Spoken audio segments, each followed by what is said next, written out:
schlechtesten Anmachsprüche. Fußball-Edition. Ey Schätze, hast du Bock, wollen wir uns mal zusammen warm machen? Hey Baby, mein Stürmer trifft immer. Ey, darf ich mal dein Tor warten? Tor warten. Baby! Ey, mit dir will ich auch mal in die Nachspielzeit gehen, ey! Ey du!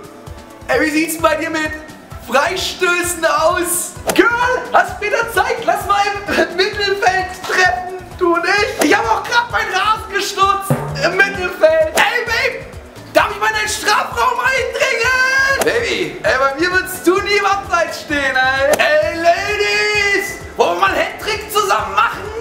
Du und ich. Ein Hattrick. Ey, wie, du hast einen Freund. Wie hoch ist deine Ablösesumme? Wow. Ey, Babe, ist das heiß, ne? Hat Bock auf einen Trikottausch? Ey, Babe, bei mir gibt's nie eine hängende Spitze. Der sieht nur ein kleiner aus, das ist eine Körpertäuschung. Komm mal her, darf ich dich mal wie die Ersatzbank drücken? Kuschel. Baby, willst du mal meinen Pokal halten? Scheiß Verlängerung, ey. Ey, Baby, ich brauch keine Verlängerung, ey. Und, ne? Verlängerung. Wenn du mit mir kommst, dann schenke ich dir eine Abwehrkette. Ey, das war faul, ey.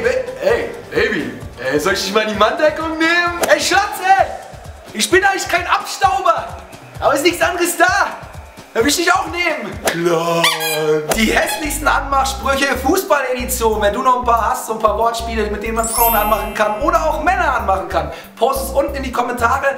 Letzte Music News kannst du hier nochmal angucken. Da ging es um Jason Derulo mit Wiggle und das letzte Freitagsvideo, da ging es um was, Tobi? Tattoos. Tattoos, hässliche Tattoos. Checkst du ab und nie wieder was verpassen, wenn du abonnierst. Deutschland! Deutschland!